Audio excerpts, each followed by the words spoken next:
kita mulai eksperimen, boneka digerakin pakai motor lah, bisa goyang-goyang, dikasih dulu belum PLC, belum ada komputer, belum ada, jadi gerakin pakai tone aja. Kita mulai serius nih, do the production, dunia fantasi. Kita mulai memproduksi boneka itu tahun 81.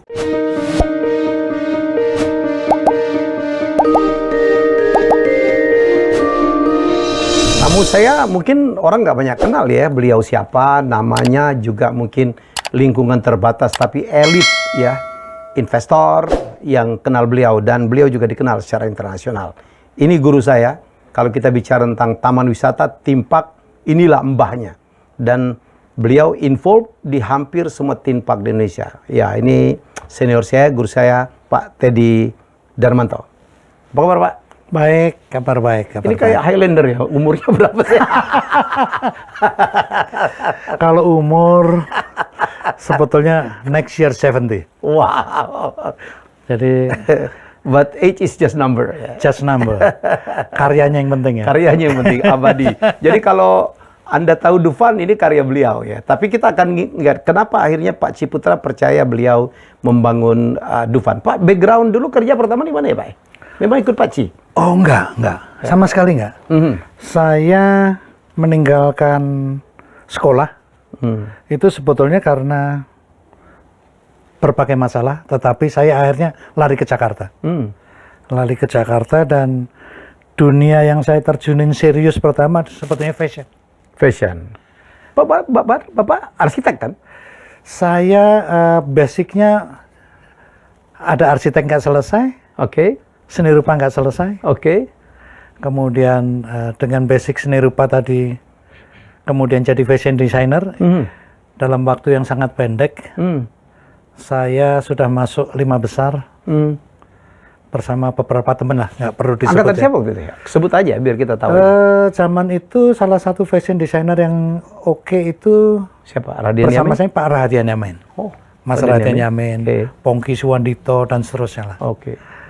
Waktu itu Om Peter C udah very senior lah. Oh. Jadi memang different generation.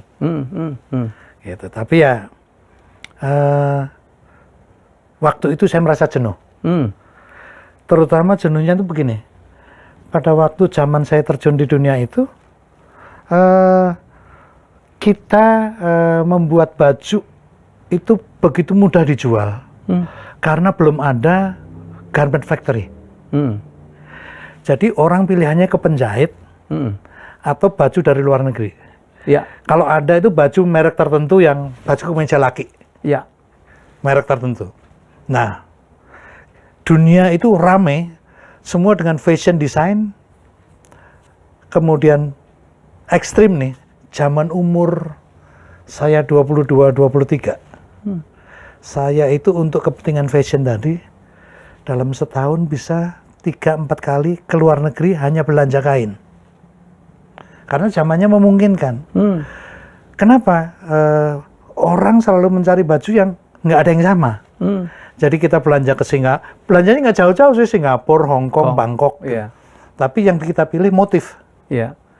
Karena market itu makanya juga sudah dipakai pesta, nggak akan dipakai lagi.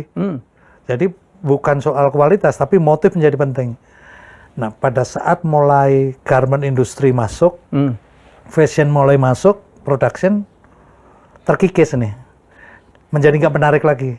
Saya sempat fokus punya batik besar dulu, yang marketnya lumayan tinggi ya, karena rata-rata pejabat selevel menteri itu pasti klien saya, baik bapaknya maupun ibunya, tetapi jenuh lama-lama karena ya mulai banyak juga, dan kemudian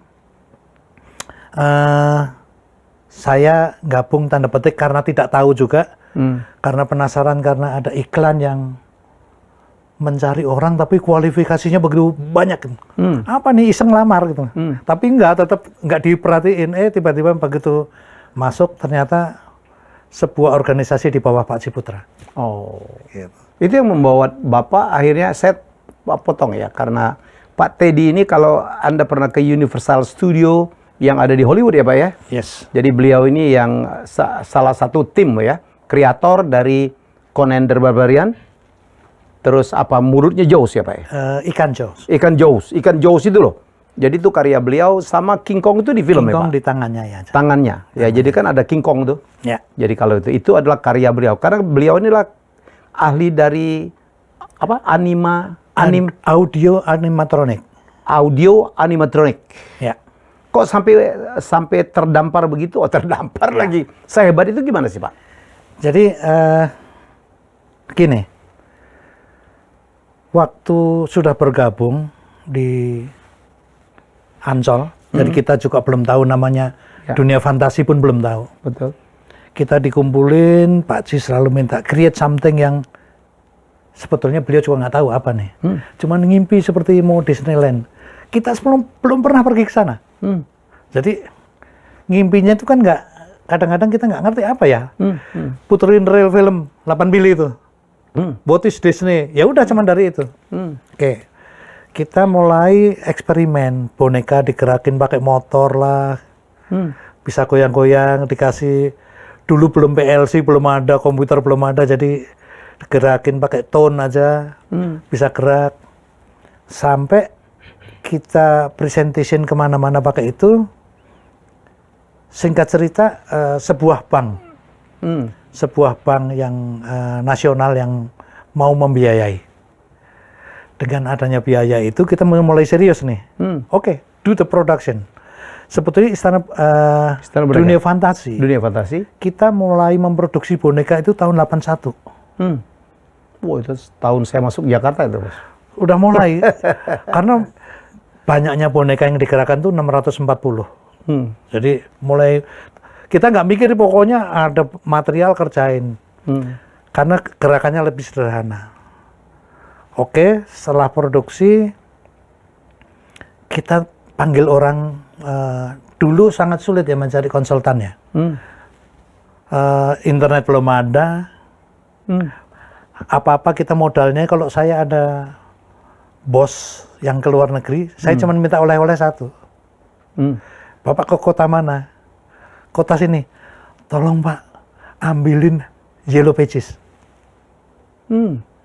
Jadi kita tahu alamat-alamat apapun itu. Dari Yellow Pages? Yellow Pages. Kan tebel tuh, Pak. Kita pilih di section apa mengenai pneumatic sistemnya. Kita cari produksinya di mana-mana. Yang pasang iklan gede, kita hubungin. Bukan telepon, surat. Kenapa? Telepon beda 12 jam. Iya. Belum tentu dia ada yang terima jamnya, satu. Yang kedua, dulu kan kalau telepon ke luar negeri masih tolong sambungin nomor sini. Begitu Interlokal. Interlokal internasional. Iya. SLJJ. Di sana tidak ada yang menerima, Pak. Oh ya udah, tutup. Game jadi surat. Singkat cerita, kita dapat connection. Ada pensiunan Disney yang mau volunteer. Ahli banget juga enggak, tapi paling enggak kita ketemu orang punya pengalaman, bisa cerita lah. Iya. Itu yang meyakinkan kita, oh kayaknya kita langkahnya bener nih. Padahal dia juga bukan engineer, artis juga bukan, tapi pernah kerja di Disney. Tapi that's what we have pada waktu itu ya. Oke. Sampai suatu saat kita sudah mulai lebih serius. Saya cuma bilang, nggak mungkin kita bisa begini terus. Kalau mau yang serius, misalnya kayak Balada Kera. Nggak mungkin. Kenapa? Kita mau mendesain itu pun kita nggak tahu spare part. Paling bisa ya gue belajarnya di sana. Kepada praktisi. Singkat cerita, kita ke sana. Guru-gurunya adalah praktisi ex-Disney. Dikirim Pak Ci ya? Ya. Umur berapa? Umur 27. Wih, muda banget masih ya? Masih muda. Oke. 27, masih single. Berangkat ke sana, kita manggil yang pengalaman membuat animatronik, ngajarin kita how to design, how to build. Saya bawa asisten satu. Animatronik itu apa, Pak? Biar yang nonton tahu. Animatronik itu asal katanya sebetulnya kalau dulu di Disney sebutnya film animation. Ya. Animation itu sebuah gerakan atau gambar atau apapun menirukan barang hidup. Jadi to animate the drawing. Jadi mereka nyebutnya film animasi, kartun animasi. Kartun, ya. Ya. Kemudian mulai bagaimana to animate dolls, 3D dolls, menggerakkan boneka. Boneka, mereka juga sebutnya to animate karena awalnya adalah meniru binatang, patung ini menirukan binatang hidup. Jadi tokoh kalau kita lihat di film Sound of Music, itu kita lihat ada di jendela ada burung, di tangan bisa nyanyi. That's one of the animasi pertama yang dipakai Disney. Bahwa burung bener suruh nyanyi sesuai skenario kan mungkin susah kan. Nah, habis itu mulai banyak. Semua yang tidak mungkin dilakukan menjadi mungkin karena robot. Sebutnya mereka waktu itu animation, masih animation, karena masih dikerjakan manual. Nah, menjadi audio animatronic itu pada saat animatronic is animated character control by electronic, itu animatronic. With audio lagi ya? Ya, and then dua ini diprogram mengikuti audio. Jadi sumber penggeraknya kalau saya ngomong begini direkam, ada boneka saya, setelah lihat filmnya ngikutin audio that driven the animatronic. Jadi kuncinya di audionya, kayak kita lihat balada kera. Ya. Karena saya yang memprogram, saya harus hafal setiap bar lagu sepanjang 20 menit. Untuk menggerakkan 18 boneka. Jadi misalnya tokohnya Helmi Yahya lagi bicara apa kabar, gue mesti tahu nih second berapa lagi nih di skenario. Dia ngomong apa kabar, gerakin, belum dapat, ulang, dapat, lanjutin terus gitu. Gerakan ini juga gini-gini ya tergantung. Mendukung ngomongannya gini ya ini gini. Nah, itu one by one. Nah, pada saat itu komputer kita di Indonesia, kita baru kenal komputer itu baru masuk Apple IT. Apple IT yang masih green screen dengan dot matrix itu. Ya. Most of us memakai itu untuk typing sama simple, istilahnya simple, pembukuan simple. Ledger gitu aja. Ledger ya. Hanya itu, sama surat. Menangnya kalau ngetik salah diulang, kalau itu salah diperbaiki. Kemenangannya hanya itu, tapi itu eranya. Jadi balik, audio animatronic adalah audio yang mendorong atau dipakai sebagai panutan untuk menggerakkan animation yang control by electronic. Pilihannya ada pakai pneumatic system, itu angin, hydraulic, or even servomotor kalau sekarang ini. Begitu banyak. Nah, balik ke Amerika tadi, setelah belajar dari desain dan macam-macam tadi, yang ngajarin bilang, tadi you know everything. Ngapain lu lama-lama di sini? Loh, saya udah dikirim di sini lama, ngapain saya pulang? Saya yang nggak punya itu adalah experience. Pengalaman. Punya ilmunya kalau nggak bisa praktekin percuma. I have to know the industry. Okay, what you need actually? I need a job. Dicarikanlah pekerjaan. Dapat project pertama adalah Conan Sword, Sorcery and Spectacular. Jadi itu masih zero, kertas kosong. Ada desainnya yang desain Claudio Masoli, itu ilustrator keren lah, orang Italia yang sudah dipakai Disney. Sekarang pekerjaan pertama yang saya sebetulnya waktu itu shock. Waktu ngobrol-ngobrol, can you do the sculpture? Wah, nasionalisme dong. Ya bisa lah, masa nggak bisa? Saya ada patung nih, tokohnya itu naga, sitting di atas tengkorak, tingginya 7 meter, tangannya, bentangannya mungkin 10 meter. Can you do this? Bisa. Pokoknya nggak mau kalah. Tapi begitu, dia tanya, berapa lama you kerjain? Paling cepat 3 bulan, 4 bulan selesai. Diketawain, sialan. Kenapa? Dia nggak terlalu cepat? Saya bilang, kenapa ke Tama?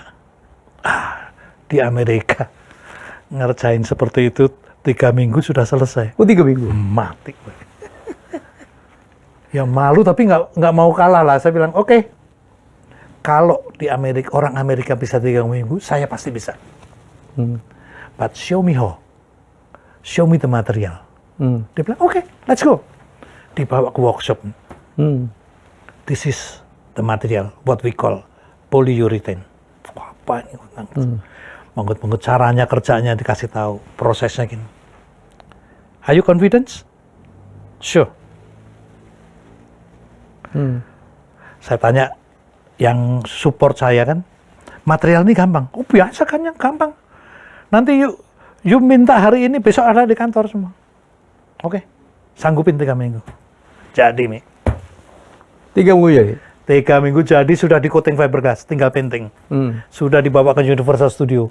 Bawanya, saya ngerjainnya di Fullerton. Fullerton itu Orange County, kira-kira 70-80 kilo ya. dari Los Angeles. Los Angeles. Bawa ke sana, dinaikin. Wah, jadi juga. Baru jadi naganya doang nih. Karena penasaran. Di naganya dimasukin di antara 2 kolom. Kolomnya mungkin diameternya 1,5 meter gitu. Naganya di situ. Oke, good. Now, I need you to send the wing. Belum gue bikin. Mulai pening gue. Gimana nih caranya bikin wing? Sayap ya. Karena ini kolom, naganya di sini, ini ngerangkuli ke depan. Mati gue. Oke, singkat cerita, kita bikin, gambar di lantai dulu, ukurannya diproyeksiin ke atas, lengkungnya, ilmu stereo ruang, ilmu ukur ruang zaman dulu kan ada nih stereo, itu dipakai, gambar di lantai, naikin, bilas, baru dibentuk. Jadi bagus, mau dimasukin setengah mati, kerek sini masuk, begitu bisa masuk, wah lega udah. Nah, itu pengalaman pertama. Pengalaman kedua yang merubah mindset saya itu satu hal. Teman saya yang ngajarin itu namanya Carl Saggers. Dia seorang pematung khusus di entertainment industry di Hollywood. Mau Disney, mau Universal, Warner, siapapun pasti pakai dia. Semua bikin film dengan ada patungnya pasti dia. Dia bilang, Teddy, mau nggak ikut gua? Gua besok mau ngebit patung untuk bikin film Lawrence of the Arabia. Lawrence of Arabia. Peter O'Toole yang main. Peter O'Toole ya, oke. Oke. Yuk ikut aja lah. Pikir, wah kebenaran, pergi jauh-jauh nggak apa-apa, dah ikut. Dijemput sama dia. Sampai di sana, ngobrol. Aku butuh patung gini untuk... Jadi gini, ini ada green screen, nantinya prakteknya.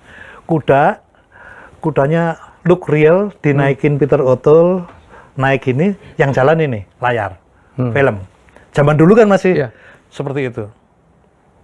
Oh itu, saya cuma sinis, berlaku amat sini, orang Amerika nih.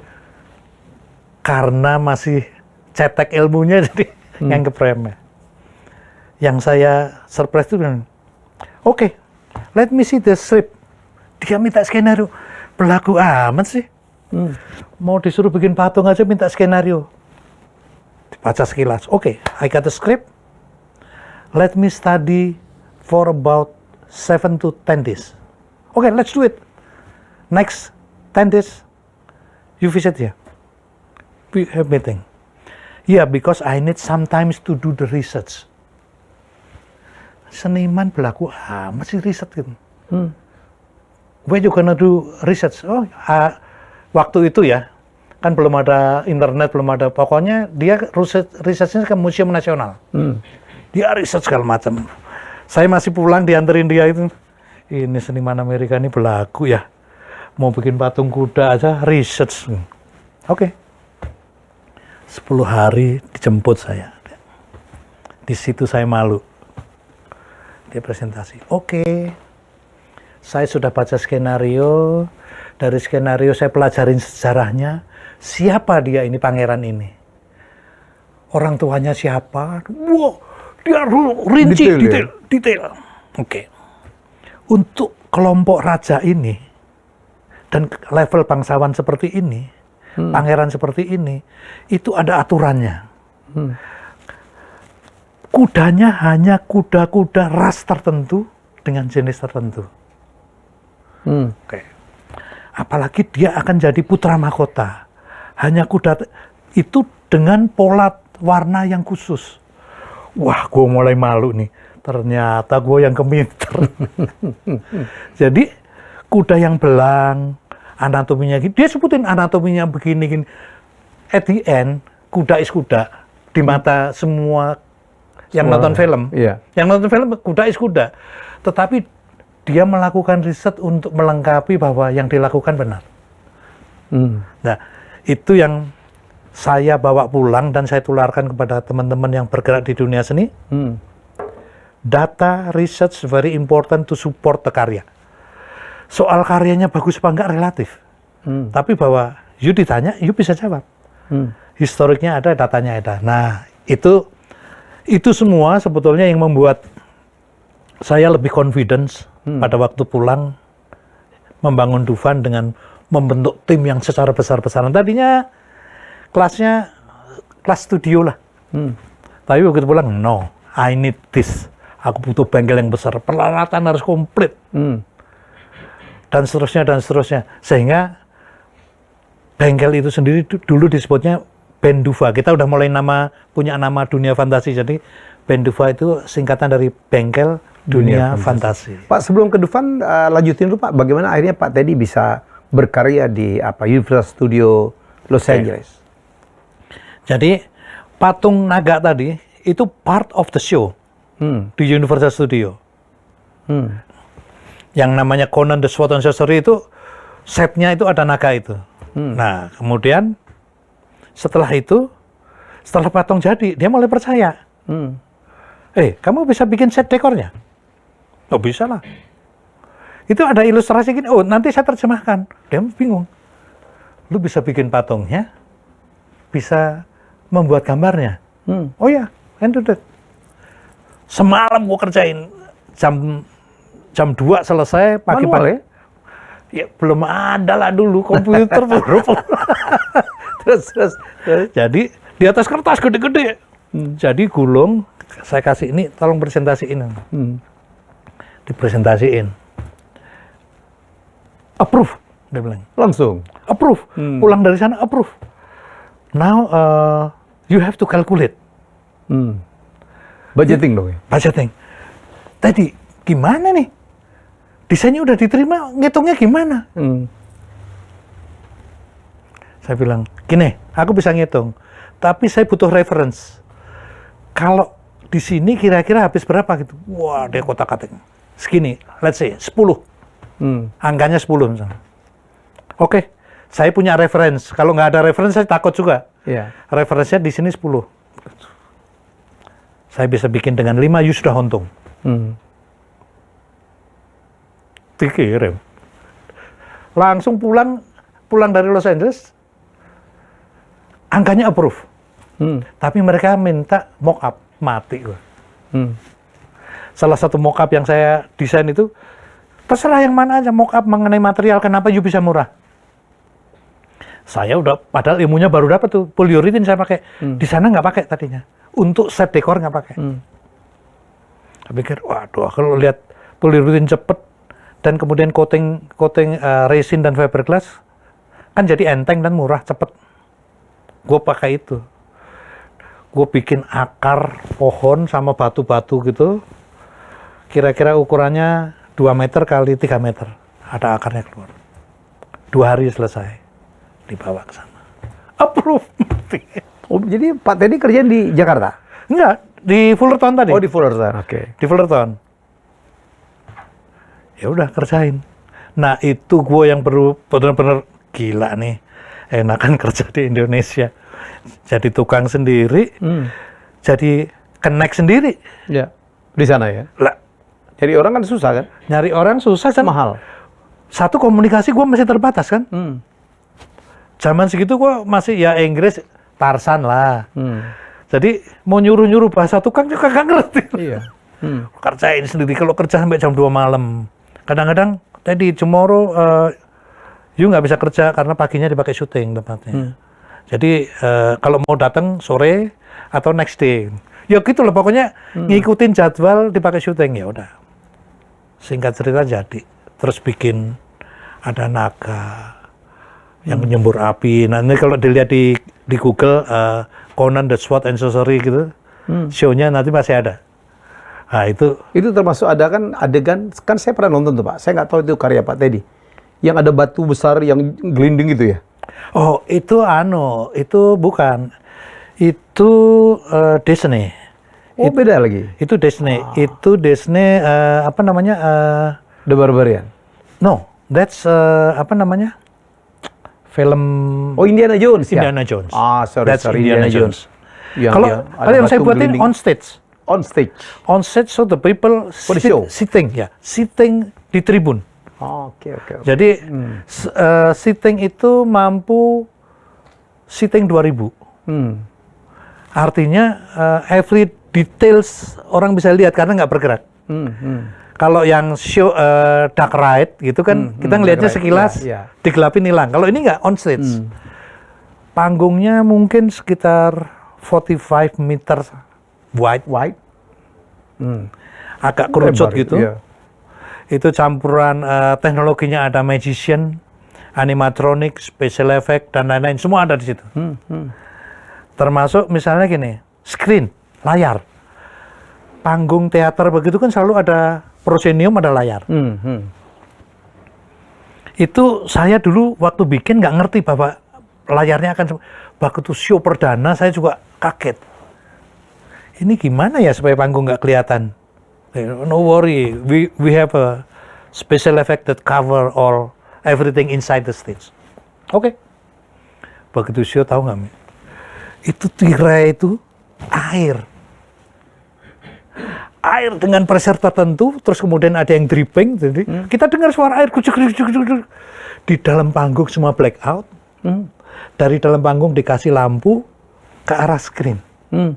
Jadi curtain. Aqua screen jadi ya? Aqua screen. Ya, aqua screen. Tapi zaman itu belum ada aqua screen yang projection seperti yang terakhir saya bikin belum. Itu mari, wah keren juga ya.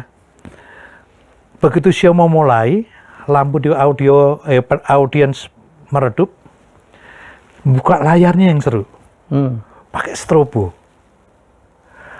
Airnya dimatiin, strobo jalan jadi layarnya bukanya ke bawah. Show mulai, kurang ajar.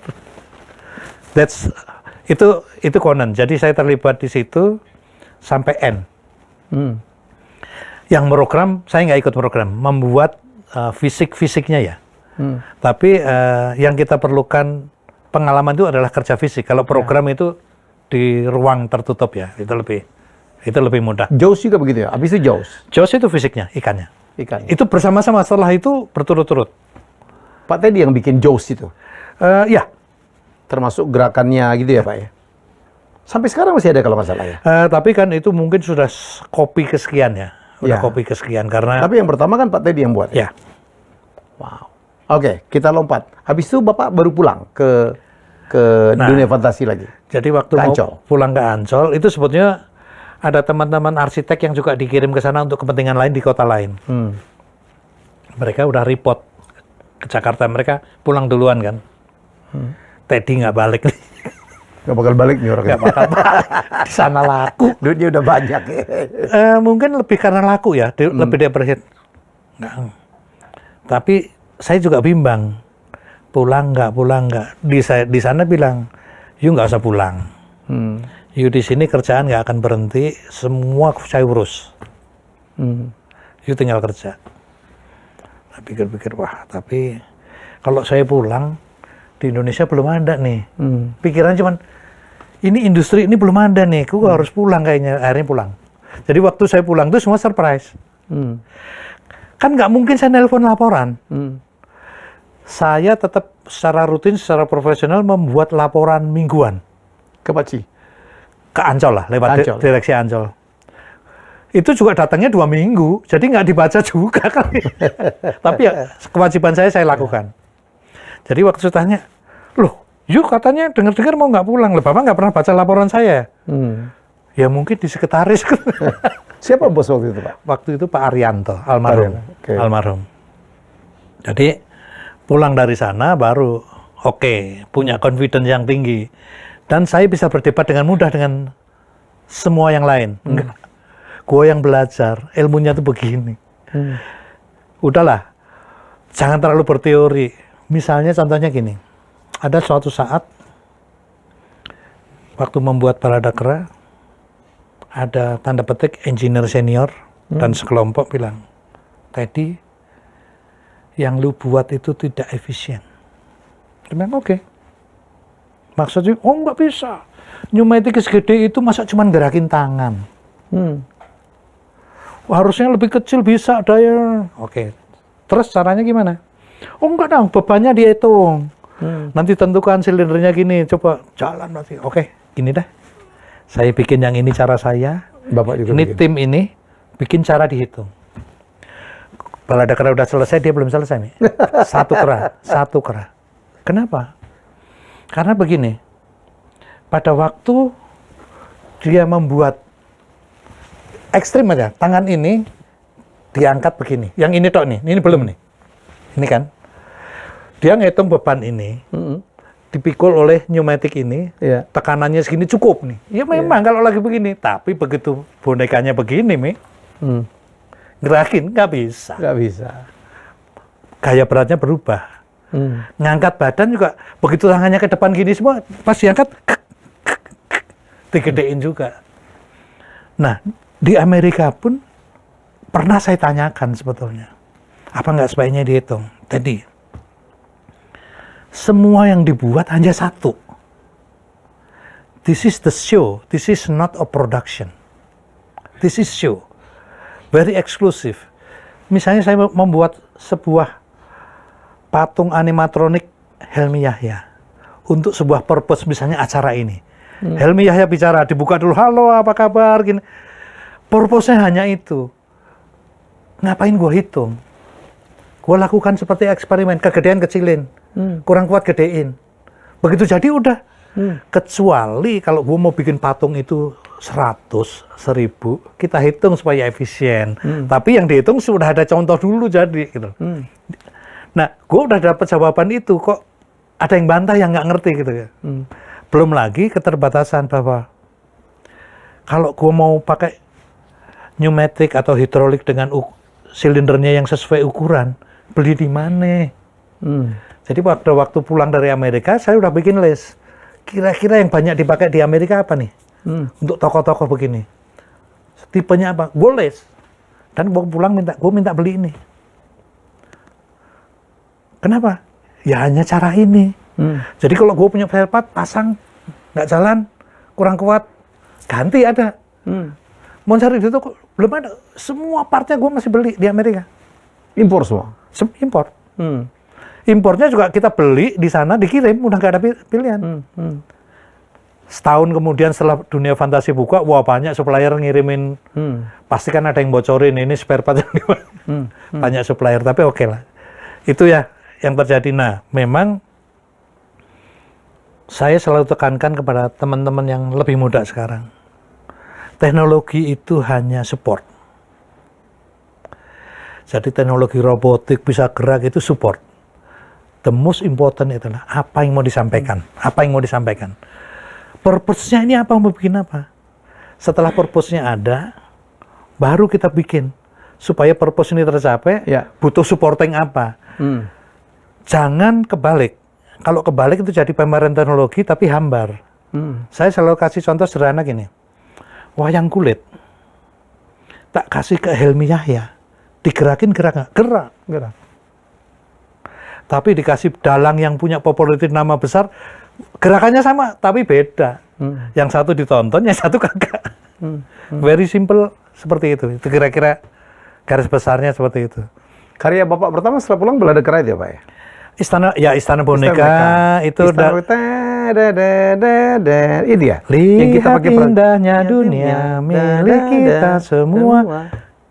I write the song. You write the song? Yes. Oh iya?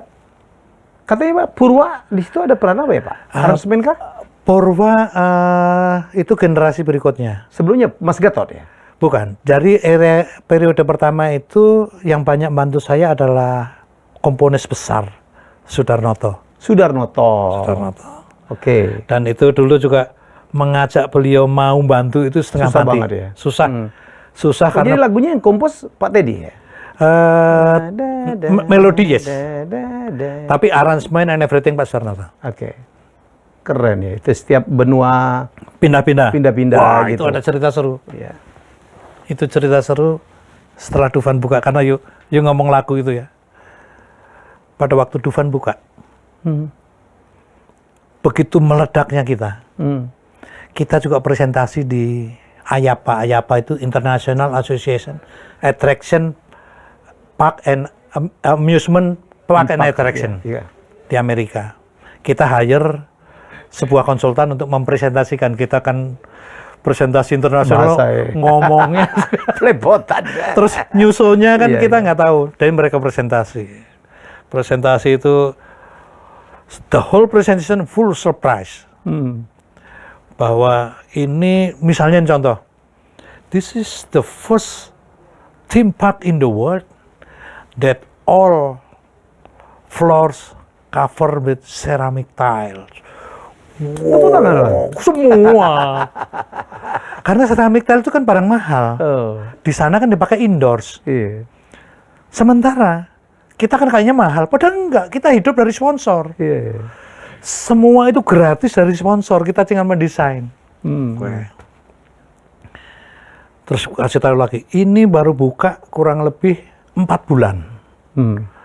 Pengunjungnya sudah hampir 500.000. Wah, surprise lah. Luasnya segini, investmentnya segini. Wow, tapi buahnya kok murah. Oke. Nah, setelah itu presentasi, kan di situ asosiasi itu kan pasti mengamati, semua ngamatin. Emang belum ada sebelum di dunia Pak ya? Di dunia ada, tapi mostly Disney punya. Oke. Yang sebelum kita itu Jepang, Eropa belum ada. Kemudian di Amerika ada park-park kecil, ada Not Very Farm, ada yang lain-lain itu ya. Tapi mostly gimana kita ini nggak dianggap lah ya? Menyatakan theme park. Yang lainnya kan menyatakan park aja. Kita menyatakan theme park karena kita fully theme. Theme kita adalah fantasi berkeliling dunia. Jadi ada makanya negara-negara itu karena itu. Terus. Nah, jadi pada waktu itu saya nggak tahu gimana ada informasi yang sampai ke Disney. Kita dianggap pirating. Bacak. Pirating. Kenapa? Kita nggak tahu persis. Datanglah utusan. Pak Ci sempat marah. Ke Pak Teddy? Iya. Ini apa nih gini? Pak, saya ngadepin Pak. Saya sama bos saya kan Pak Arianto. Pak, saya temuin dulu deh, nggak usah Bapak. Saya mau tahu dia apa. Tuduhannya Pak? Ya. Ketemu, ngobrol, dia bilang, teknologi yang kita pakai ini, teknologi yang kita punya paten. Kalau soal ide kreatif, kita susah membatasi. Tapi teknologi ada patennya. Kita bukan menuntut you. Kita mau you ngomong, yang bocorin teknologi ini siapa. Pasti dampaknya akhirnya ke kita juga kan. Oke, saya bilang, Istana Boneka ini sejarahnya gini, kan kita gini-gini. Oke. Understand. Mengenai tema, konsep, ide, cerita, mestinya you berusaha adopsi lokal. Dia ngomong gitu. Oke. Saya bilang, oke, let's do right. Kita jalan nih. Wah, mukanya masem. Ini dia. Dalam hati dia kena loh. Kena loh. Gue nggak cerita, naik aja. Saya cuma bilang, this is Indonesian scene, this is Japanese, we are entering the Egypt, African. Dia mukanya masem. Oke. You saw all the show? Oke. Let's go to the control room. Tak ajakin dulu. Turun, masuk, buka control room, dia kaget.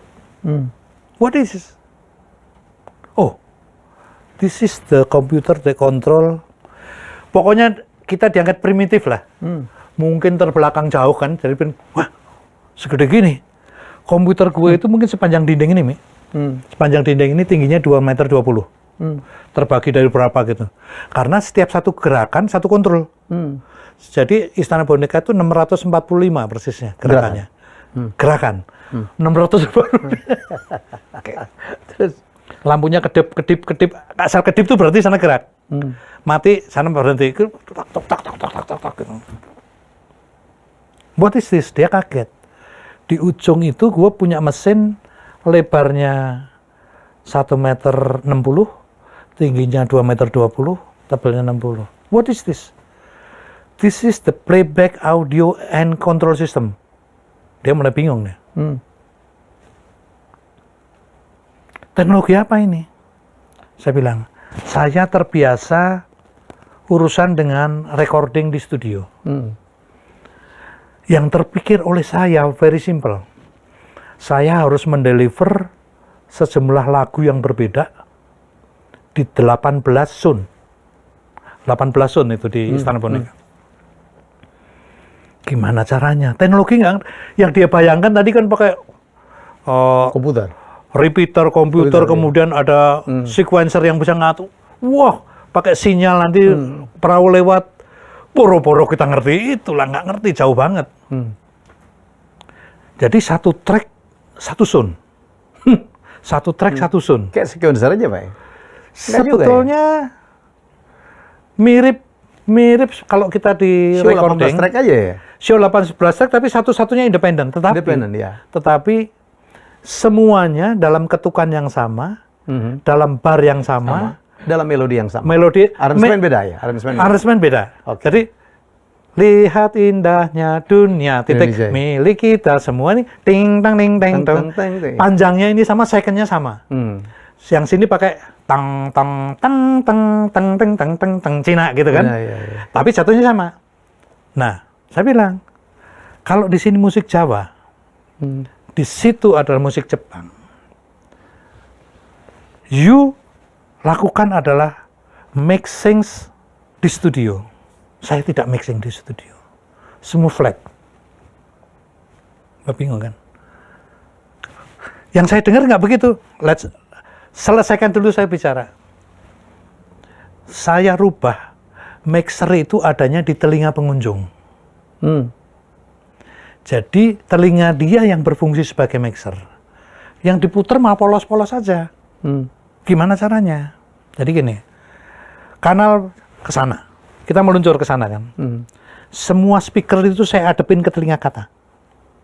Jadi kalau ini ruangan ini zona Jawa ada 4 speaker, 1, 2, 3, 4. Di sini saya akan dengar dari sebelum masuk saya dengar musik Jawa, musik Jawa gamelan.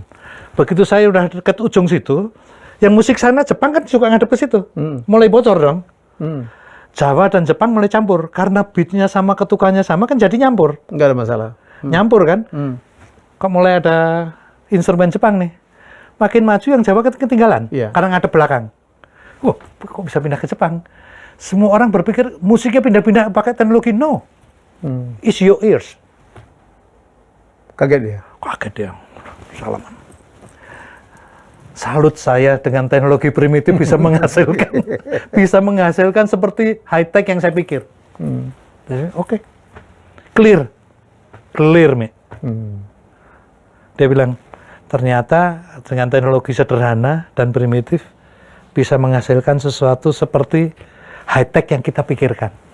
Saya bilang kita dengar namanya aja belum pernah, apalagi teknologi. Kita nggak kepikir seperti itu.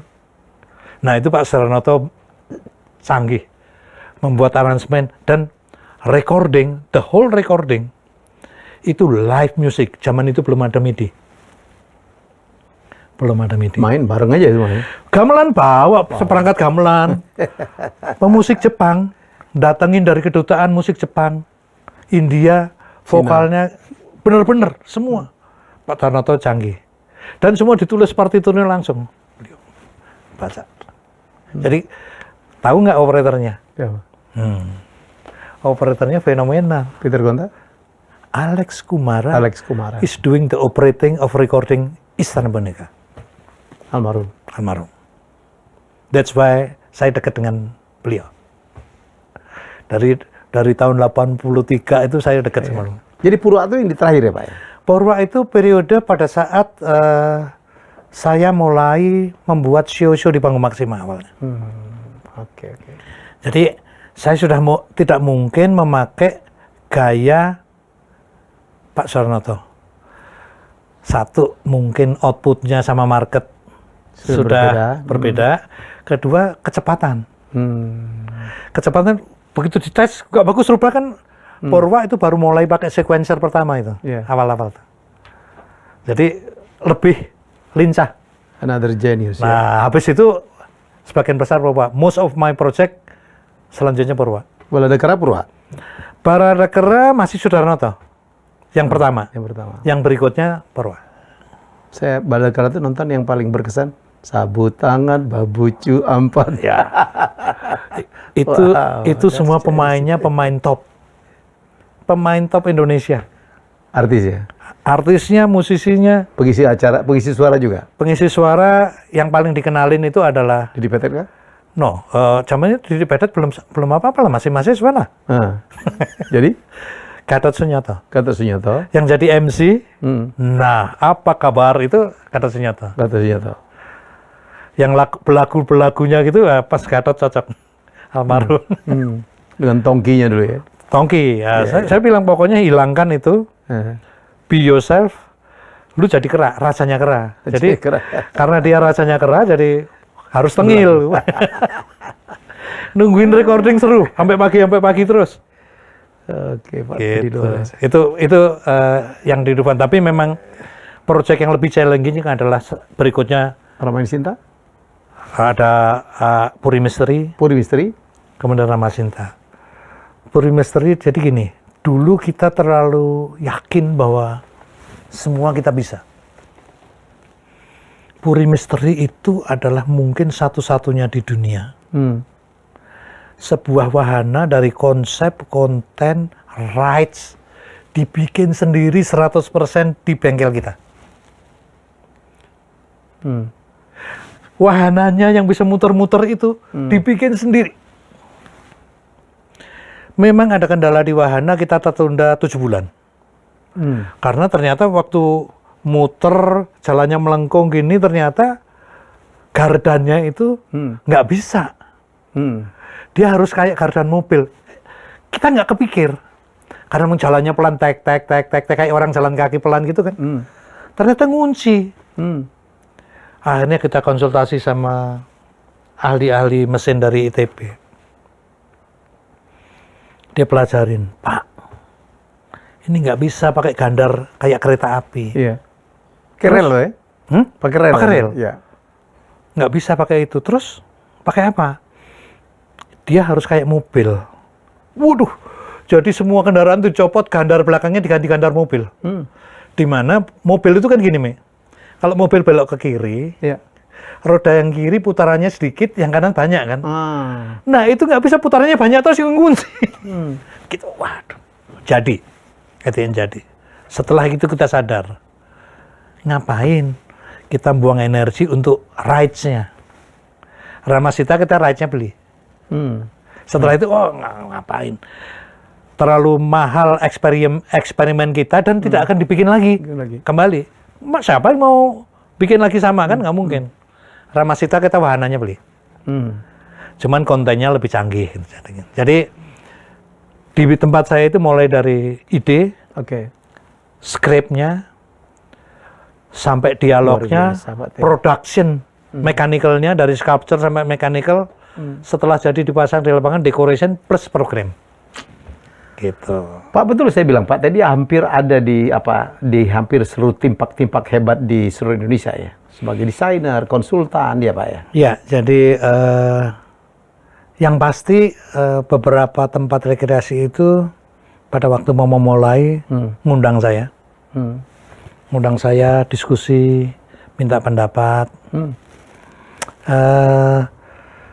Mungkin tidak semua ya, mostly ya, yang besar. Karena biasanya yang besar adalah semakin nggak mau berisiko, jadi pasti nanya. Kalau yang kecil biasanya hajar aja. Habis itu tutup. Ada juga yang survival, tapi ya kalau bicara bisnis sebetulnya is not a good business. Di luar Ancol itu Bapak, Kutai ya? Bapak ya? Oh, Kutai Pulau Kumala 100%. 100%. Nah, Pulau Kumala itu unik. Pulau Kumala, oke. Pulau Kumala itu unik karena dari awal Masih Pak Sokani itu ya? Pak Sokani. Saya dulu diundang ke sana itu sebetulnya setelah dijemput sampai di lokasi saya dalam hati sialan nih ketipu gua. Ketipu dalam arti gini, nggak salah. Dulu saya belum pernah tahu Kutai Kartanegara. Dipikir dekat? Bukan, tahunya Kutai itu the whole thing kan dulu Kutai. Tiba-tiba waktu otonomi daerah, dia menjadi kabupaten sendiri. Dijemput, saya pikir kok tahu dari mana, datang ke Ancol, dipaksain berangkat, gue berangkat dijemput. Gue udah curiga waktu gue landing di Balikpapan, dijemput di bawah pesawat. Kok sekuat ini, tapi gue kan nggak tahu Kutai itu kaya, nggak tahu lah. Kita nggak mikirin gitu. Dijemput, begitu sebelum ke Samarinda ada pertigaan namanya Lowajanan. Ke kiri ke Kutai, ke kanan Samarinda. Begitu belok kiri ke Lowajanan, waduh, mau bikin apa gue di sini? Jalannya sempit, rusak. Kalau ada mobil papasan, satu minggir. Wah, udahlah, udah kepalang basah. Terusin dengan bangga dia cerita, Pak, kita sekarang sudah masuk perbatasan Kutai. Kok ngundang gue sih? Jaumen. Bukan. Yang ada kan rumah kayu di pinggir sungai. Ya gitu-gitu amat sih maju. Terus sungai nggak bisa dilihat nih. Ketutupan tanaman sama kampung. Ya kampung. Kita masuk kota. Aduh, kota nih. Tapi saya lihat ada jembatan lagi dibangun belum selesai. Tapi gue nggak lihat rumah bagus. Pak, kita mampir ke kantornya Pak Bupati dulu. Oke, mampir. Wah, megah nih. 4 lantai. Gedung tembok pertama gue lihat di Kutai. Masuk. Nggak ada lift. Semua tangga. Tapi gue udah curiga, Mi. Begitu masuk di lobi, gue cuman batin dalam hati. Kenapa di sini kantor bupati yang di tengah hutan begini, yang nanda tangan peresmiannya Pak Harto. Sementara yang di Samarinda, ibu kota provinsi, yang nanda tangan Menteri Dalam Negeri. Apa karena itu lebih dulu? Ini nggak tahu lah pokoknya. Aku cuma mikir, udah. Habis itu muter, ini kantor DPRD tembok. Ini gedung DPRD tembok. Ini rumah Pak Bupati, ini rumah kepala DPRD. Selebihnya rumahnya separuh tembok, separuh papan. Kira aku, aduh mau bikin apa aku di sini? Kotanya cuma satu pinggir jalan di pinggir sungai. Mau bikin apa tuh? Nggak ngerti kan? Survei lokasi, singkat cerita pokoknya saya underestimate. Pak, kalau Bapak memang masih mau serius, ini problem yang dihadapin banyak. Di pulau tuh saya bilang gitu, pakai sepatu lumpur. Rawa. Problemnya banyak, Pak. Apa Pak tadi? Supaya kita bisa, kan gue nggak tahu kalau itu kaya raya. Pekerjaan berat yang pertama, Pak. Bapak mesti reclaim ini pulau. Karena pulau itu setengahnya endapan, Mi. Di tengah sungai. 70 hektar. Di tengah sungai, dari sini 800 meter dari tepi sana mungkin 1,2. Harus, oke, ditimbun pakai apa? Kalau mau stabil pasir, oke, dia bilang. Dalam arti, oke gimana? 70 hektar. Memang main-main nih ya, tapi ya udah santai Pak. Jadi tekniknya gampang Pak, dredging aja. Oke, nanti saya telepon Kapal Koro Indonesia, perusahaannya. Ya udah Pak, saya pulang. Oke, nanti pokoknya kalau ada progres saya dikabarin aja Pak. 1,5 bulan saya dipaksa berangkat dijemput. Gue lihat kapal dredging ada 3. Nyedot di situ, sungai itu dalamnya 70 meter. Bawahnya pasir. Pak ini nanti pulaunya rontok. Oh enggak Pak, saya sedot di sana nanti diisi dari hulu. Diisi langsung sehari udah penuh lagi. Saya lihat, semua disikat, sebentar. Kalau begini caranya, Bapak mesti bikin master plan dulu. Kenapa Pak tadi? Kan kita nggak mau seluruh pulau diuruk rata. Yang masih mau danau jadi sungai biarin. Oh kalau gitu Pak tadi bikin itu gue engage pertama. Jadi terpaksa bikin master plan segera kasih untuk dia supaya nggak di-dredge. Itu saya bercandanya sama Pak Sokani waktu itu, almarhum. Pak tadi saya ini nganterin dia ke Europe. Beli. Oh beli barang. Beli mainan langsung, putusin langsung di tempat. Dipilih. Gyro Tower. Gyro Tower waktu itu 100 meter. Waktu itu tertinggi di Asia. Pak, buat apa Pak di tengah hutan gini? 100 meter. Apa nggak yang naik nanti bekantan? Saya mau bercanda. Pak Teddy nggak tahu. Kan Pak Teddy udah bilang, forget about business untuk Pulau Kumala. Pulau Kumala, saya dari awal udah bilang, kalau you ngomong bisnis, gue nggak bisa bantu. Tapi kalau you berpikir bahwa ini adalah sebagai daya tarik untuk menghidupkan kota, dan kotanya berkembang, oke, saya presentasi ke DPRD. Kenapa diperlukan ini? Diperlukan ini adalah supaya kotanya besar. Hidup, ya. Karena apa? Semua tambang-tambang yang besar itu adanya di Kukar. Semua, tapi semua tidak ada satupun yang punya kantor di Kukar. Kantornya Balikpapan sama Samarinda, sama Jakarta pasti. Saya bilang, enggak, kotanya dikembangkan, semua yang mengambil sumber daya alam di sini harus punya kantor. Supaya ekonomi hidup dan seterusnya lah. At the end, waktu Kumala buka itu sudah ada 3 row jalan. Bukan hanya 1. 3 row jalan sisi sungai sini, sisi sungai sana juga. Dan mulai ada ruko. Dulunya ruko aja kagak ada, Mi. Gua kalau nginep di mesnya Bupati, di depan rumahnya Bupati, atau di hotel di Samarinda. Kalau ada tamu ya udah gue Samarinda. 2 jam. Nah, itu yang terjadi. Jadi dulu waktu Kumala baru mau buka, saya cuma bilang Pak Sokani, ini jalan sekarang lebarnya 12 meter yang di pinggir sungai. Dan itu rumah kampung yang di pinggir sungai, itu syarat pertama saya bilang. Pak, bagaimana supaya keindahan sungai ini bisa dilihat? Satu-satunya adalah penduduk itu direlokasi.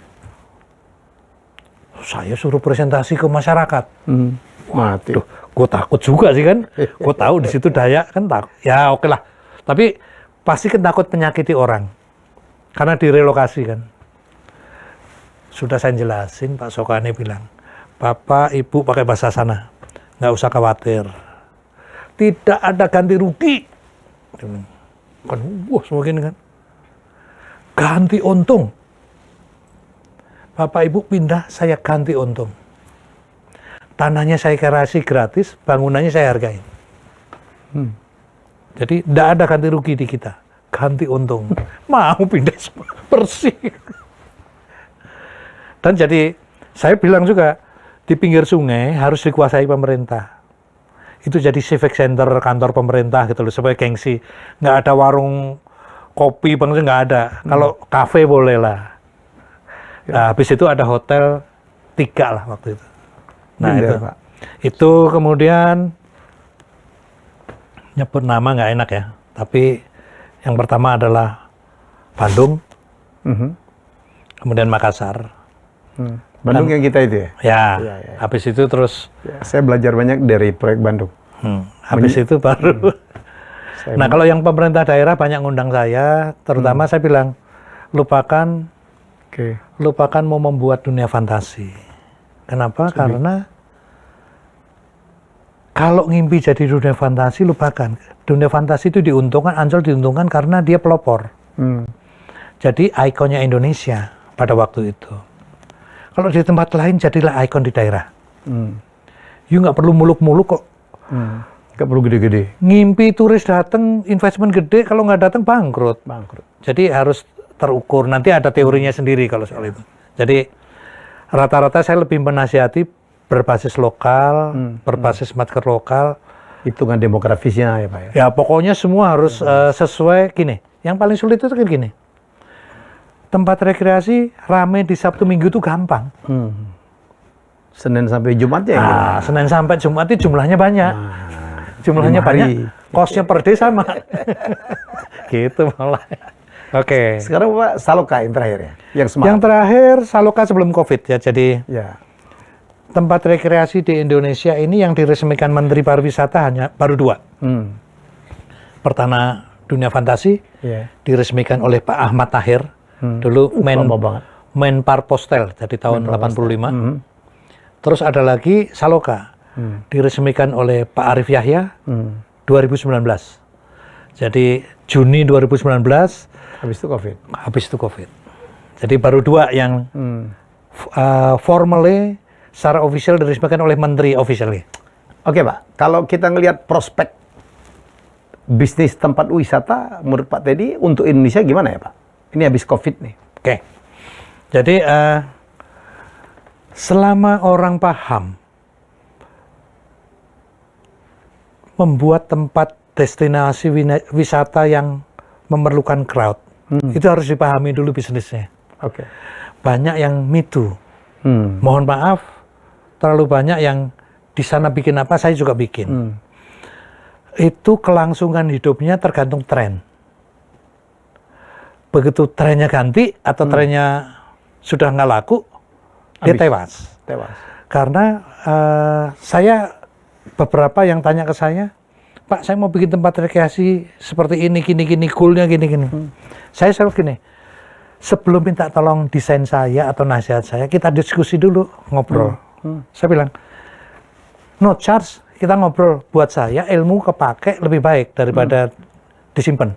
Kita tukar pikiran, samakan frekuensi, memandang masalah. Karena gini, you mau bikin rekreasi, goalnya apa? Yang banyak itu adalah aku mau. Aku mau punya ini, aku pengen punya ini.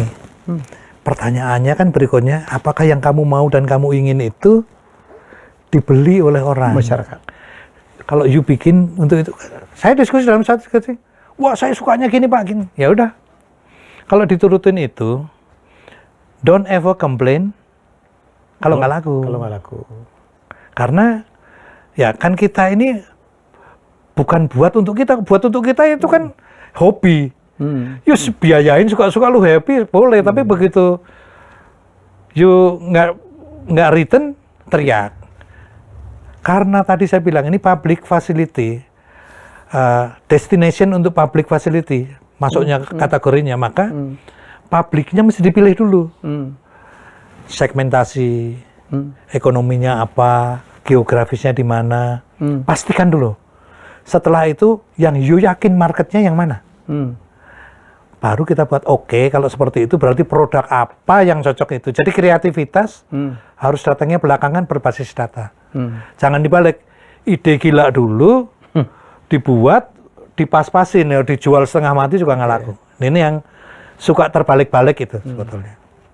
Tapi kebutuhan orang akan kunjungan ke destinasi wisata masih gede ya Pak? Jadi gini, sebetulnya dulu itu dilematik waktu Dufan mau bikin pertama. Kita juga nggak tahu persis, tapi kita waktu itu mengundang ahli ekonomi berkaitan dengan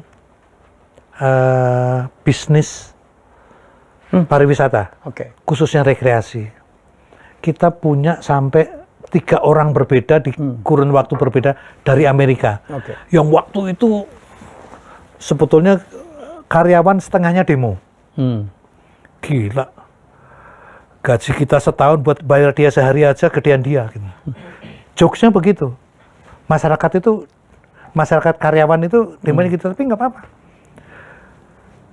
Bayangkan waktu itu ada satu orang namanya Mr. Freeman. Depannya nggak saya sebut ya. Mr. Freeman itu dibayar sehari $1.000. Yang gaji gue sebulan 150.000. Sehari $1.000. Sebulan $25.000. Di luar hotel, port on lodging lah. Tiketnya masih first class. Oke. Bapak 150.000 rupiah? Ya. Zaman itu? Zaman itu. Jadi oke, singkat cerita, kita dapat ilmunya. Wah, tapi nggak awang-awang. Tapi paling nggak membekali kita.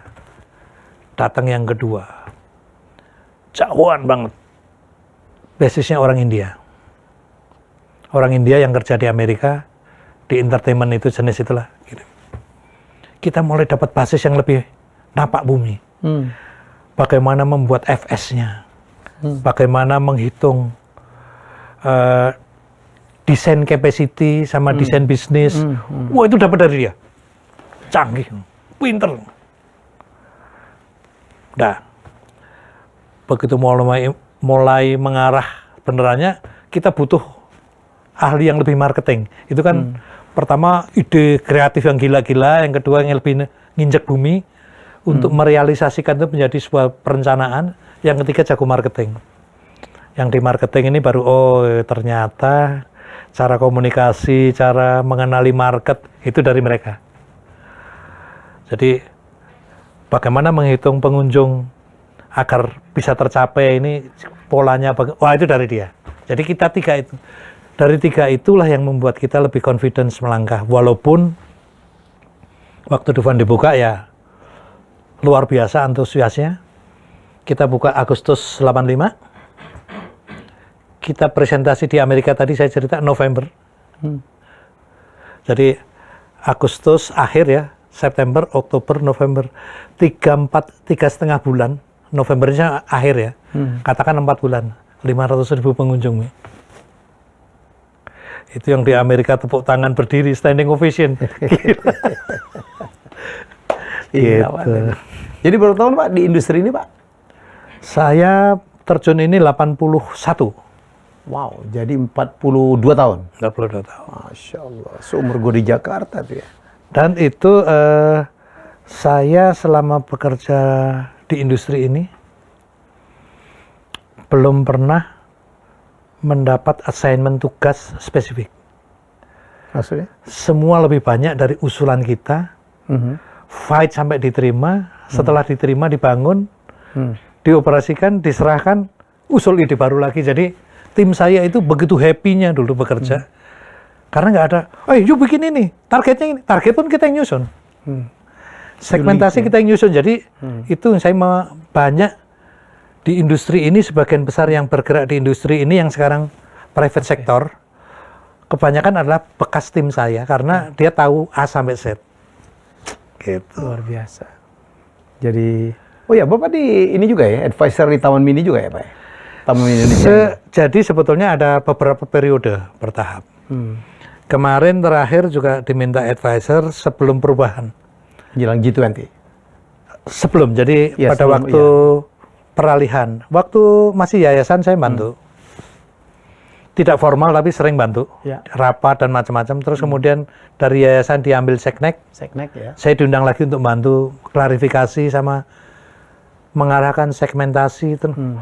What is the business gitu loh. Karena kan yang baru kan belum tahu.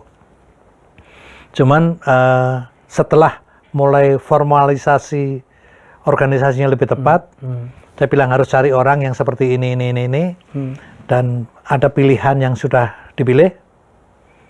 Saya bilang, ya udah, go ahead.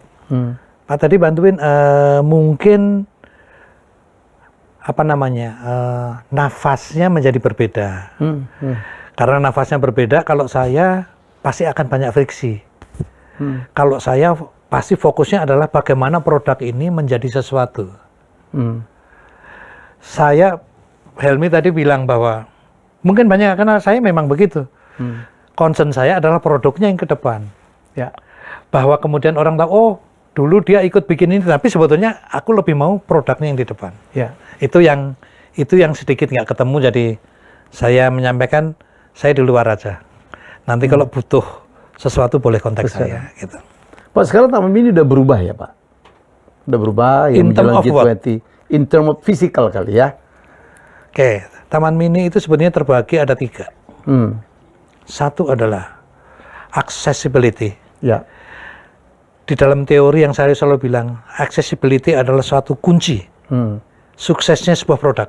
Ya. Akses itu dari supply, capacity entrance, capacity parkir, Ya. sirkulasi, flow, itu kunci. Ya. Nggak ada gunanya kita gini. Bangun macam-macam ya. Saya selalu memberi analogi sederhana. Saya punya restoran dengan seat 200. Dengerin ya. Punya restoran dengan seat 200. Tempat duduk 200. Tempat duduk 200. Tapi begitu parkirnya 10 mobil, lupakanlah. Lupakanlah. Ngapain bikin 200? Ya. Lebih baik parkirnya besar, orang queue sedikit. Ya. Oh ya. Ini saya belajar dari Pak Teddy itu. Jadi lu bikin theme park untuk kapasitas berapa? 1000. Parkirnya cuman berapa? Apa 50 mobil? Forget it ya Pak. Pokoknya Karena orang kalau nggak bisa parkir pergi. karena gini, yang namanya parkir tadi, Iya. itu kan ngomong hari libur. Iya. Jadi, your peak days Iya. diukur di 50.000, Iya. 50 mobil. Iya. Peak days-nya setahun cuma 103 sampai 115. Gimana revenue-nya ya kan? Iya. Gimana mau return? Iya. Padahal nanti Senin sampai Jumat, ya sengsara. Yang 50 mungkin di 10, matilah. Matilah kita. Ya, jadi itu teman-teman yang mau berbisnis, saya pikir bukan theme park aja, restoran gitu.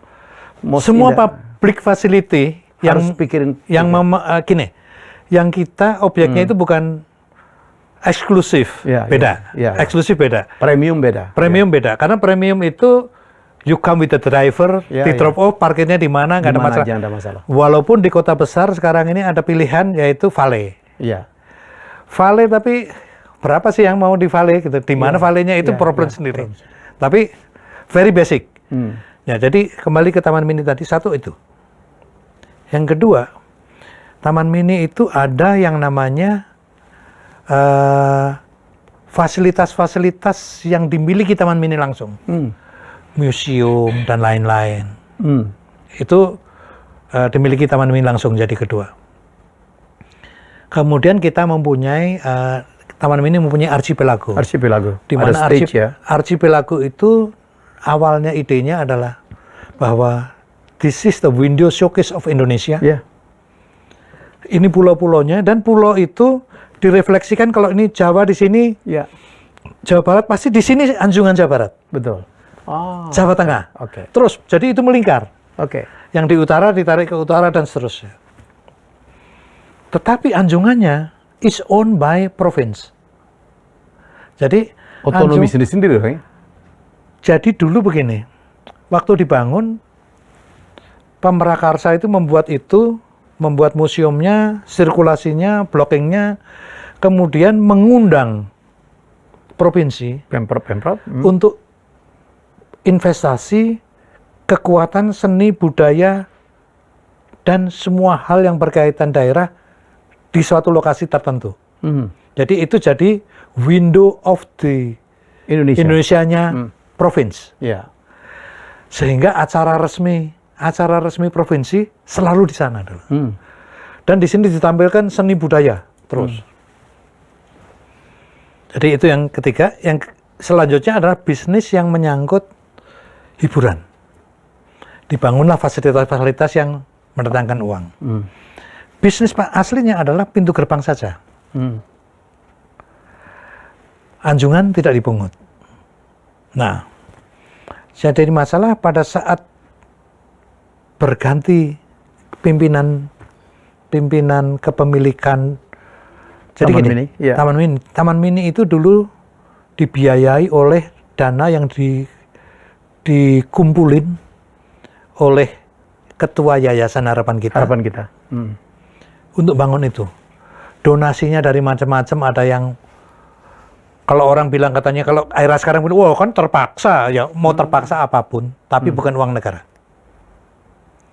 Semua dana yang dikumpulin untuk dibangun dengan protes mahasiswa. Wow, besar-besaran. Saya zaman kuliah juga ikut demo. Tapi saya di Jogja, kuliah di Jogja ikut demo. Tapi begitu saya selesai kuliah, pokoknya saya ninggalkan Jogja di Jakarta. Apa yang terjadi? Saya harus mendalami seni budaya ini. The only way that I can afford is to go to Taman Mini. Dan itu dapat. Aku nggak akan ngimpi bisa lihat rumah Dayak. Ya. Ya. Hanya ke situ, dulu fotografi masih mahal. Sketch, catatan, pindahin. Untuk reference. Oh, ornamennya begini. Datengin ornamennya begini. Untuk reference desain. Sampai saya sudah di Ancol. Tamu saya dari Amerika. Yang banyak dari Amerika, konsultan. Nomor 1 selalu saya bawa ke Taman Mini. Saya masukin dulu ke museum. This is the Museum of Indonesia. Setelah itu, kita ke Anjungan. Terus begitu udah Anjungan saya bilang, sekarang you mau berkunjung kemana? Yang realnya. Kita hanya punya choice 2. Waktu tahun 80-an ya, kita punya choice 2. One, Bali, 2, Yogyakarta. Kenapa? Ya itu yang pesawatnya available. Dalam seminggu berkali-kali ya cuman mereka ini. Dan fasilitas hotelnya memenuhi. Jadi ada yang milih ke Jogja, kalau ke Jogja saya anterinya ini DIY, tapi kalau di Jogja juga dapat 2, dapat DIY, dapat Jawa Tengah. Borobudur. Bawa ke Borobudur, Prambanan. Wah, kalau di Bali biasa bawa ke tempel-tempel, ke pasar tradisional, pasar kesenian. Jadi mereka bilang, wah ternyata Indonesia besar ya. Nah, bisa begitu karena dia lihat ini provinsi kecil ternyata kayak gini, apalagi yang jadi manfaatnya besar sekali. Jadi banyak yang tidak tahu mengatakan bahwa itu ada kaitannya uang negara dan seterusnya, tidak ada. Dan begitu jadi, itu oleh yayasan diserahkan ke Seknek. Seknek sudah jadi, saya hibahkan ke Seknek.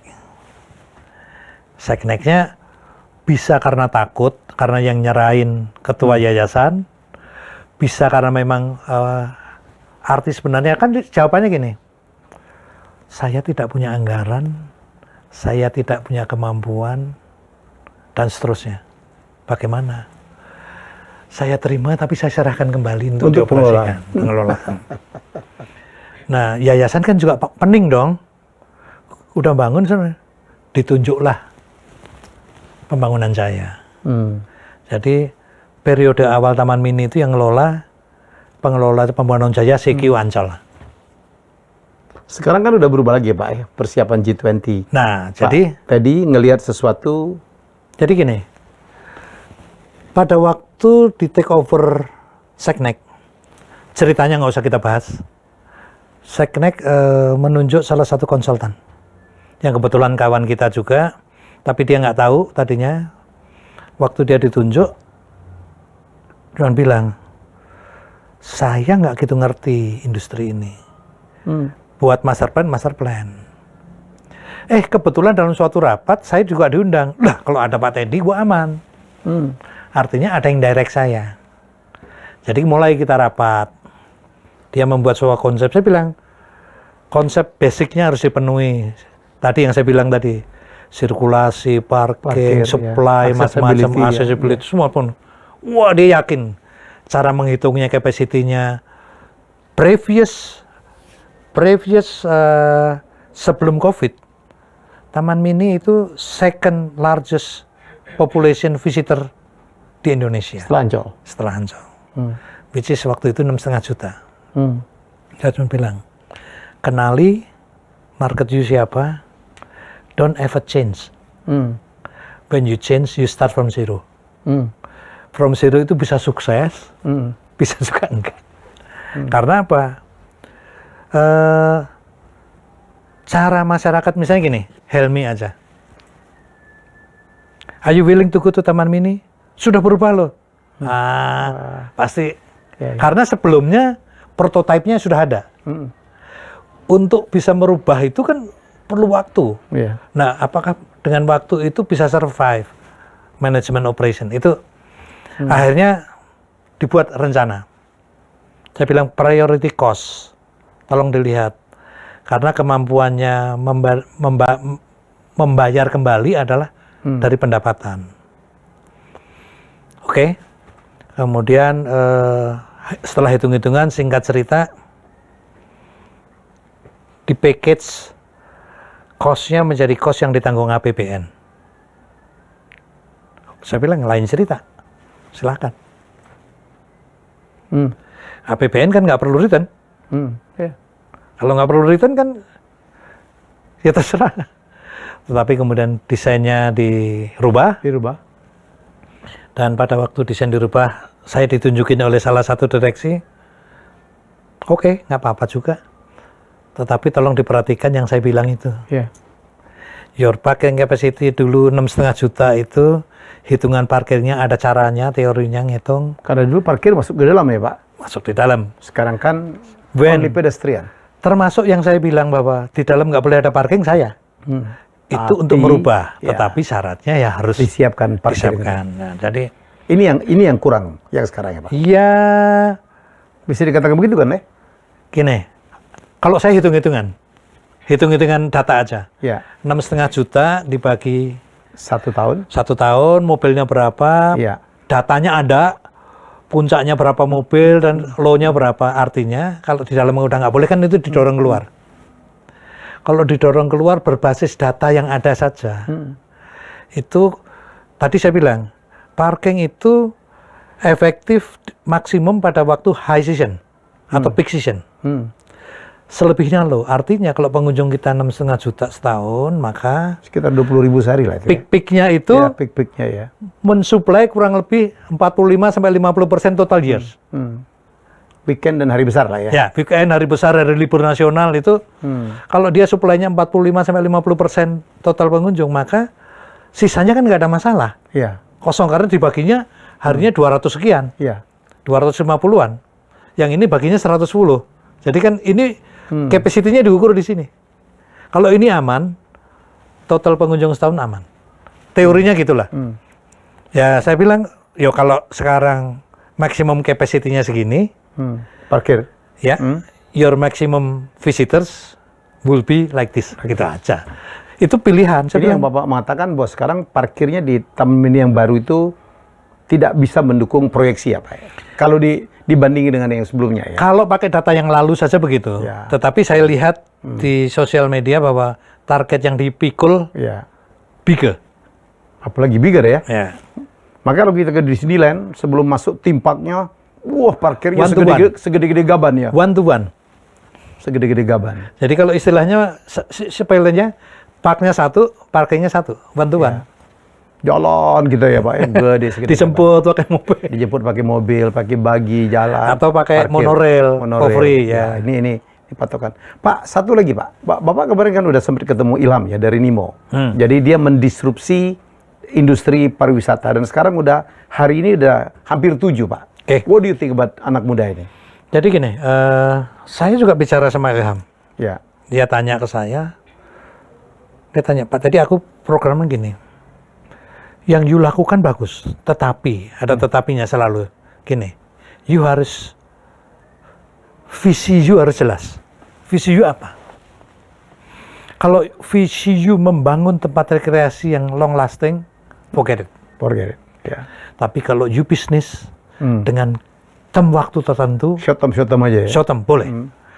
Artinya short term itu membuat you tidak perlu keluar kos untuk pengadaan tanah. Iya. Itu yang dilakukan ya sekarang? Saya bilang, udah betul. Udah betul. Hanya sekarang kan gini, pilihannya adalah mau buat apa, di mana. Saya masih ingetin lagi kembali, Mi. Kalau dalam bahasa pantun Palembang kan di mana kita berdiri, di situ bumi dijunjung. Ya. Jangan pernah lupakan itu. Itu very simple. Ya. Di kandang ayam ya kita berkotek lah, jangan mengembik, bubar nanti semua. Itu sebuah kata-kata sederhana, tetapi means a lot. Maksudnya gimana Pak tadi? Maksudnya gini, kamu ngimpi membuat sesuatu mendatangkan orang dari Jakarta ke Bandung, lupakan. Kamu mengimpi orang dari kota Bandung ke tempat you, lupakan. Kamu harus menyasar orang-orang yang liburan di Bandung dan lokal. Ya. Karena umurmu cuma 3 tahun. Iya, 3 tahun. You hitung aja. Siapa 3 sih tahun, 5 tahun yang mau ya. diserang? Iya, iya. Tetapi that is not the main business. Karena yang you buat, saya bilang, yang you buat itu adalah atraksi. Ya. Atraksi itu apa? Magnet. Karena sensasional communication sama aneh, semua orang pengen tahu, pengen nyoba, datang, when they come and visit, done. Nah, what is your business? Tiket, Pak. Tiket boleh, tapi the other things, you have to collect the money from your visitor wallet. Jadi saya bilang, sederhana, you harus bisa mengambil uang dari dompetnya pengunjung, tetapi yang diambil harus happy. You sell a good food, you sell a good coffee. Kenapa? Di dalam teori industri pariwisata rekreasi seperti ini, F&B selain kita jualan, sebetulnya dia to make the people stay longer. Pada waktu stay longer, kalau dia dengan keluarga, anaknya bisa macam-macam. Spend lagi ya? Spend lagi yang lain. Wahana. Tapi kalau dia tidak ada activity, length of stay, oh udah foto-foto selfie, pulang. habis selfie pulang lu ngapain? Kalau cuma dipikul dari tiket, nggak return, ya return, tapi dalam waktu, kalau beruntung 3 tahun rame terus. Kalau cuma 1 tahun yang rame kan ini sengsara. Jadi saya bilang hitung-hitungannya harus lebih membumi. Dan komunikasi against, saya bilang kan you berteman juga sama Helmi Yahya. Communication is very important di zaman sekarang. Good product, no communication, forget it. Gitu. Tapi udah benar Pak, low investment ya. Low investment, fast. Jangan pernah lama. Fast break even ya. Fast break even. Masih jalan terus, oke. Enggak ya, pull out. Mereka udah jago tuh, Pak. Jadi bikin barang-barang yang bisa di-dismantle ya. Pindah 5 tahun, 3 tahun, pindah. Tinggal dicopotin, pindah lagi. Ya. Pak, satu lagi isu Pak. Yang banyak orang nanya. Kan Pak Teddy kan pergaulan dunia timpak dunia ya. Ya. Banyak rumor katanya, mungkinkah Disneyland akan dibangun di Indonesia? Oke. Sampai sekarang mungkin nggak? Ya. Jawabannya pasti tidak ya Pak ya? Sampai sekarang tidak. Karena in term of security, in term of stability, sama ekonomi. Jadi, research saya waktu masih di Ancol, dari tim Disney research ketemu saya 2 kali. Pertama adalah pada waktu mereka mau membuat di Hong Kong. Lantau Island. Ya, dia cari. Karena kan kita penduduk paling banyak dulu, China masih belum dihitung. China masih belum dihitung. Kita penduduk paling banyak di luar India. India waktu itu ekonominya kan, dia teknologi tapi ekonominya belum. Indonesia disurvei.